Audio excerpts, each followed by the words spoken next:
I'm Kathleen Thorpe Holder, and I live in South Brunswick Township. Well, I moved to the area in the 60s and got pregnant and had all three of my children here at St. Peter's. It was a lot different than it is now. It was a much smaller hospital, but it was a friendly, family-oriented hospital and a Catholic hospital, which I was interested in. The hospital has grown and looks absolutely beautiful, but those same qualities are still here. I always feel comfortable at St. Peter's. Well, after the children were born, I was pretty healthy, and so were they. In the early 70s, my husband became ill, had a very serious heart condition, and spent a lot of time here at St. Peter's. And again, it was that same caring atmosphere that kept us coming back. It wasn't until later then that I developed breast cancer, and again, Dr. Susan McManus was my surgeon and opted for St. Peter's Hospital for that surgery. I returned to St. Peter's because it felt like home. It's the warm atmosphere that I enjoy. I remarried in 2006, and in 2007 I was having recurring urinary tract infections, and my then primary care doctor suggested that I have an MRI to rule out any kidney problems. They did the MRI and there was no kidney problem, but they showed that I had a lesion, two lesions as a matter of fact, on my pancreas. One on the head and one on the tail.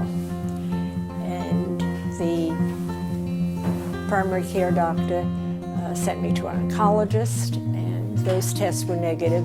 And then she suggested that I see Dr. Gervasoni, which I did. We had a wonderful meeting. He was kind, but being in the situation and being a little bit afraid, I asked if there was a so-called expert in the field of pancreatic cancer that I could go to for a second opinion. And he graciously sent my file to this so-called expert. We went to Philadelphia and met with the doctor. I remember that visit like it was yesterday. The doctor said to me that I immediately had to have the pancreas removed. And when I said I felt fine and I couldn't understand this, he said, "You feel as good today as you'll ever feel." And then he told me I had my head in the sand, I was an ostrich, and I didn't know how difficult it was going to be to die of pancreatic cancer.